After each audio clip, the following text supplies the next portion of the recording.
প্রতিবাদে ছাত্রদের কিন্তু আগামীকাল রয়েছে নবান্ন অভিযান, আর সেই নবান্ন অভিযানকে ঘিরে একেবারে পুলিশি ব্যবস্থায় জোরদার করা হয়েছে। অর্থাৎ কোনো রকম ভাবে অপ্রীতিকর পরিস্থিতি যাতে না ঘটে তার জন্য নজর দেওয়া হয়েছে।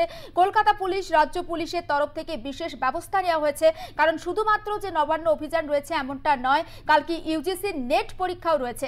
ফলে পরীক্ষার্থী যারা রয়েছেন তারা যাতে নির্বিঘ্নে তাদের পরীক্ষা কেন্দ্রে পৌঁছে যেতে পারেন সেদিক থেকেও কড়া ব্যবস্থা বা কড়া নজর থাকবে পুলিশ। তবে পুলিশি ব্যবস্থাটা সম্পর্কে আমরা বিস্তারিতভাবে আপডেট জানবো।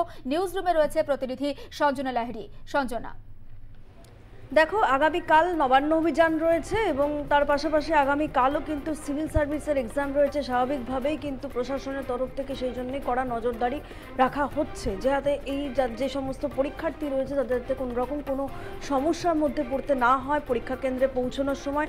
সেই জন্যই কিন্তু বিশেষ নজরদারি চালাবে প্রশাসন এবং ভারতীয় ছাত্র সমাজ নামে যে সংগঠন এই নবান্ন অভিযানের ডাক দিয়েছে তাদের মোকাবিলা করতেই কার্যত একদম কড়া নজরদারির মধ্যেই কিন্তু রেখেছে প্রশাসন। এবং প্রায় নবান্ন অভিযানকে কেন্দ্র করে হাওড়া এবং কলকাতা পুলিশ কমিশনারেট ছাড়াও অন্যান্য পুলিশ কমিশনারেট থেকেও বাড়তি পুলিশ ফোর্স আনা হবে যেমনটা জানা যাচ্ছে। এমনকি তারা কিন্তু গতকাল রাতেই এসে পৌঁছে গিয়েছেন।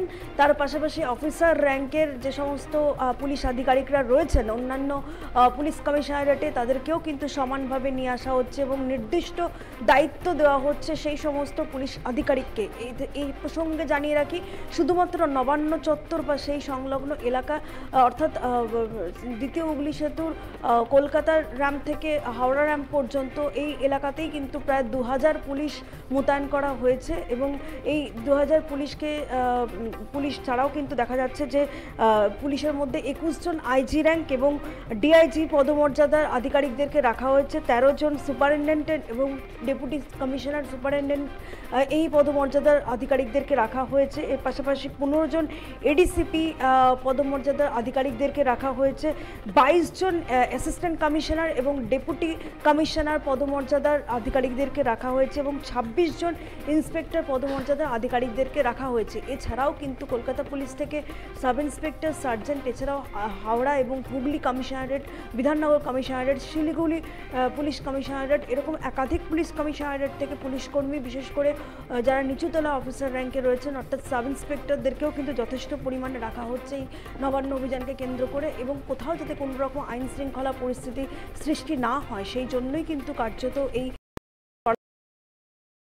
হয়েছে। এবং আজও নবান্নে কিন্তু এডিজি এবং ডিজিপির একটি প্রেস কনফারেন্স রয়েছে এবং সেখান থেকেও মনে করা হচ্ছে যে আগামীকালকে কেন্দ্র করে বিশেষ কিছু ব্যবস্থা নিতে পারেন পুলিশ আধিকারিকরা, যেমনটা সার্বিকভাবে জানতে পারা যায়। একেবারে নজর থাক সঞ্জনা, আপাতত তোমাকে ধন্যবাদ। এবং 27 তারিখ অর্থাৎ আগামীকাল রয়েছে নবান্ন অভিযান, আর সেই নবান্ন অভিযানে যাতে কোনো রকম কোনো অপ্রীতিকর পরিস্থিতি সৃষ্টি না হয় তার জন্যই কিন্তু নজর রাখা হয়েছে পুলিশ প্রশাসনের তরফে। এবং আজকে একটা সাংবাদিক বৈঠক রয়েছে, পুলিশের উচ্চপদস্থ আধিকারিকরা সাংবাদিক বৈঠক করবেন।